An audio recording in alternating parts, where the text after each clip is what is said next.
এখন যেহেতু আমাদের উভয় পাশে স্কোয়ার রয়েছে, আমরা চাইলেই উভয় পাশ থেকে স্কোয়ার উঠিয়ে দিতে পারি, তাহলে আমাদের শুধু উত্তর হবে যে n=4। আমাদের সঠিক উত্তর হচ্ছে 4।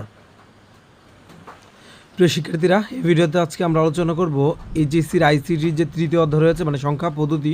এই সংখ্যা পদ্ধতিতে সৃজনশীল আসার মতন যে একটা টাইপ, সেটা হচ্ছে মূলত এন এর মান নির্ণয় করা।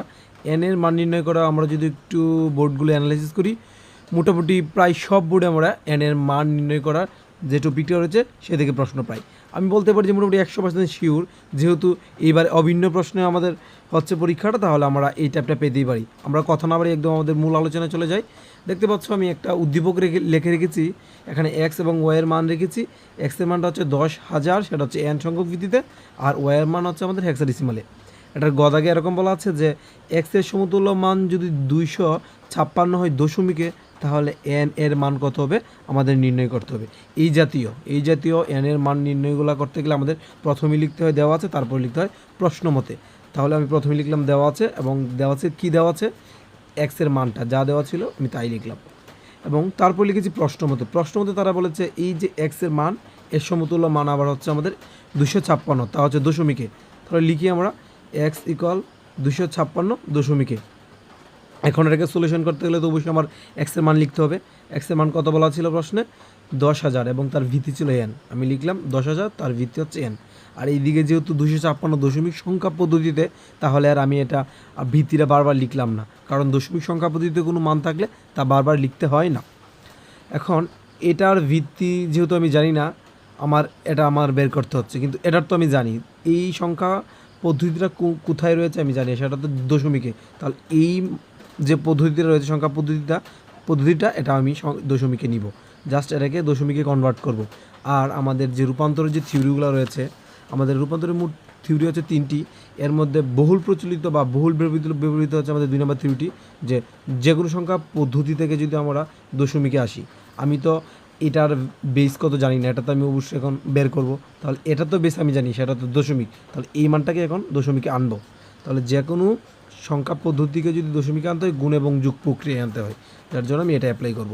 গুণ এবং যোগ প্রক্রিয়াটা কীরকম, প্রথম ডিজিটটা লিখবো, গুণ চিহ্ন দেবো, তারপরে ভিত্তি লিখবো, আবার যোগ চিহ্ন দেবো, তারপরে দ্বিতীয় ডিজিট গুণ দিয়ে আবার তার ভিত্তি লিখবো, আবার যোগ চিহ্ন দেবো, তারপরে আবার তৃতীয় ডিজিটটা, এভাবে ক্রমান্বয়ে গুণ চিহ্ন দিয়ে ভিত্তি, আবার যোগ চিহ্ন, আবার ডিজিট, গুণ চিহ্ন দিয়ে ভিত্তি, এভাবে ক্রমান্বয়ে যা ছিল বা জয়টা ডিজিট থাকবে সবগুলো লিখবো। যেহেতু আমি দশমিক সংখ্যা পদ্ধতিতে যাচ্ছি, আর দশমিক সংখ্যা পদ্ধতি হচ্ছে আমাদের 0 থেকে 9 পর্যন্ত, তাহলে বিপরীত ক্রম থেকে প্রত্যেকটি বেইজের উপর আমাদের তার এই সংখ্যাগুলো লিখতে হবে। কীরকমভাবে, যেহেতু 0 থেকে শুরু হয়েছে, প্রথমে লিখবো 0 বেইজের উপরে, তারপর লিখবো 1, তারপর লিখবো 2, তারপরে 3, তারপরে 4, এইভাবে ক্রমান্বয়ে লিখে যাব, যেহেতু দশমিকে কনভার্ট করতে যাচ্ছি।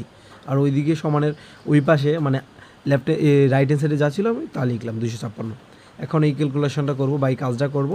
এখানে বোঝাচ্ছে যে n⁴ লিখলাম n⁴। এদিকে আমরা এনের উপরে কিউব দেখতে পাচ্ছি, কিন্তু তার সাথে গুণাকার রয়েছে আমাদের 0 সাথে যাই গুণ করি 0ই হবে। তাহলে এই পুরো কাজগুলো থেকে আমরা আউটপুট হিসেবে কিন্তু 0ই পাবো, কারণ এই পুরো মানের সাথে 0 গুণাকার রয়েছে। আর এইদিকে সমানের পাশে ছিল 256 লিখলাম। এখন শূন্যগুলো তো লেখার প্রয়োজন নেই, শুধু n⁴ লিখলাম, আর এইদিকে হচ্ছে 256। আচ্ছা, এখন আমাদের এই জায়গাটা একটু ভাঙতে হবে, এই জায়গাটা আমাদের ভাঙতে হবে, মানে n⁴কে আমরা স্কোয়ার করে ভাঙবো। এটা যদি ভাঙি তাহলে আমরা এইভাবে ভাঙতে পারি যে 2 উপরে আবার স্কোয়ার হিসেবে আমরা 2 দিব, মানে স্কোয়ার বলে তো মূলত 2কে বোঝায়। তাহলে এইভাবে দিলে কিন্তু আমরা 4 পাচ্ছি আলটিমেট। আর এইদিকে যা ছিল 256 লিখলাম। আমাদের যে বীজগণিতের নিয়মগুলো আমরা যে একদম ছোটো ক্লাসে করেছি, মানে আমাদের যে এই 8, 9, 10 এই জাতীয় যে নিয়মগুলো সেখানে আমরা শিখেছিলাম, এরকম যদি স্কোয়ার থাকে তাহলে আমরা সমানের ওই পাশে নিতে পারি রুট করে। তাহলে এই স্কোয়ারটাকে আমরা রুট করে এদিকে নিয়ে নিলাম, আর এদিকে শুধু রইল n স্কোয়ার।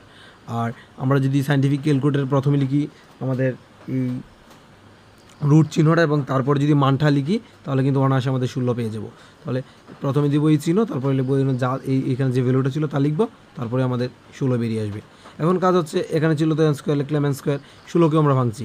আমরা চাইলেও কিন্তু আবারও সেম কাজ করতে পারি। কী কাজ, যে এই স্কোয়ারটা আবার এদিকে রুট করে নিয়ে আসা, তাহলে কিন্তু ইজিলি উত্তরটা পাবো। আমি একটু ব্যতিক্রমভাবে এখানে আসলে বোঝাতে চেষ্টা করছি। ব্যতিক্রম বলতে এটাই যে 16কে আমরা চেষ্টা করছি যে কতর উপরে স্কোয়ার দিলে আসলে 16 হয়।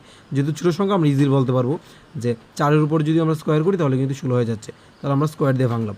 আর এদিকে ছিল n স্কোয়ার, আর উভয় পাশে যেহেতু আমাদের n স্কোয়ার, আমরা এই মানে এই স্কোয়ার আমরা একটা স্কোয়ার তুলে দিতে পারি। তাহলে তুলে দিলে আমাদের মেইন উত্তর হচ্ছে আমাদের n = 4 মানে 4। এই হচ্ছে আমাদের n এর মান।